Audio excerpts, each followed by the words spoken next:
When it launched back in 2007, the VW Tiguan was one of just a handful of crossovers and was one of the most premium. That was a long time ago though. This is the new one and it has a tough job on its hands. That's because the crossover market has exploded in the last 10 years. The new Tiguan has got to be seriously good to get a place on your shortlist. Now, if you like your VW interiors, you'll love it in here because the dashboard is the same as you get on the Volkswagen Tiguan MPV. From the way it's styled to the way the controls are laid out, it's all very conventional and well ordered. And it's very, very Volkswagen. That also means there's lots of storage. There are quite a few Tiguans to choose from. The range kicks off with the S, which comes with 17-inch alloys, auto lights and wipers, and a leather steering wheel. Our car is the mid-range SE Nav, which adds a 8-inch touchscreen with sat-nav, Apple CarPlay and Android Auto, 3-zone climate control and 18-inch alloys. Range-topping R-Line models get a racy body kit and 20-inch wheels. Round at the back, and if we open up the tailgate, we find one of the Tiguan's best selling points, and that's its boot, because it's absolutely massive back here. It's bigger than the Nissan Qashqai and the Mazda CX-5. There's also some really cool features. There's some tie-down points, and the low boot lip means that if you've got large items like suitcases, it's really easy to slide those in. There's another very good feature back here as well. You don't have to run round the side and fold the seats down. You can just do it by tugging the handle here, which is great, which means you can just fold the seats down with one easy movement as opposed to coming inside, pulling on a lever, folding it down with all bags and shopping and kids and all sorts of things. Thanks to a completely, well, nearly flat loading space, you can slide items right to the front. And let's just fold this back up again, all the way back up. And you'll see that this seat is set up in my driving position. I'm just under 5'11", and I've got tons and tons of knee room. Headroom is also pretty good. If I sit in the middle, which is quite easy to, there's a good amount of space, good amount of headroom, and thanks to wide footwells, there's a place for my feet.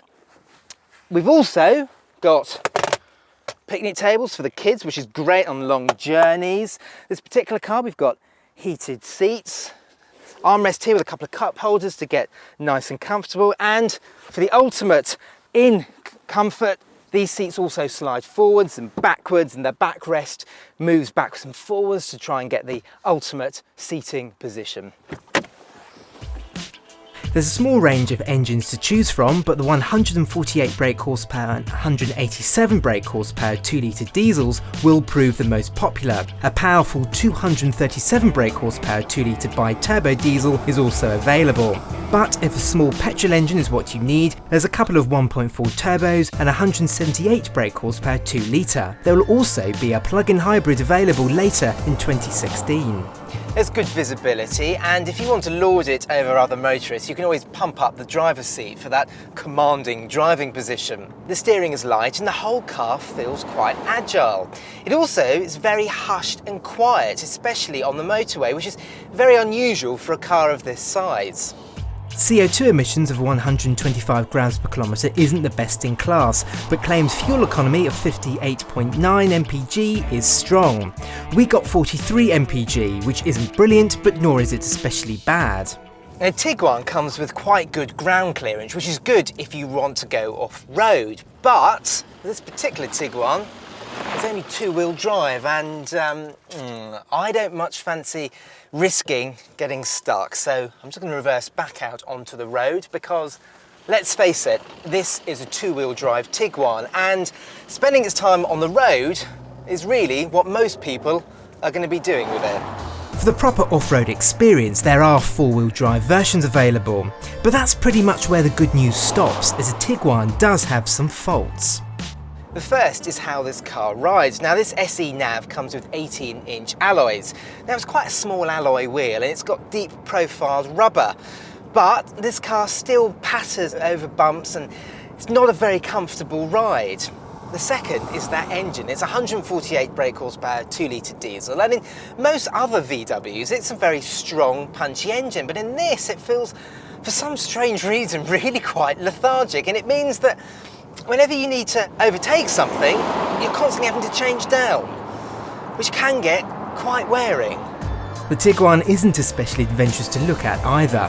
While the old Tiguan was very crossover in its styling, the new car seems to look like a proper SUV, but there's a hodgepodge of design cues from other VWs. The range-topping R-Line version with its body kit looks great, but is very expensive indeed.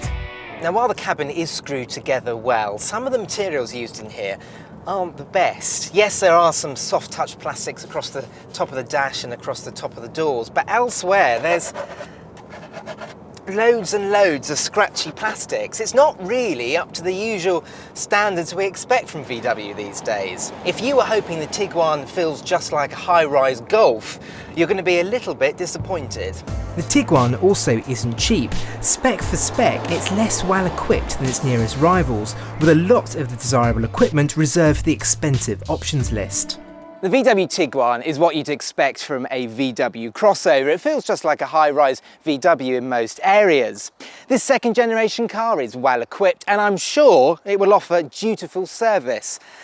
But this new one, it's not quite as sparkling as the old one. It's expensive, and there are plenty of other cheaper and more impressive crossovers currently on sale. But if the VW Tiguan is ticking your boxes, you need to check out its rivals, and you can do so by clicking the video on the left for our review of the Renault Kadjar, or for something with a bit more of a premium badge on its nose, the BMW X1. Click at the top for our latest video and on our logo to subscribe.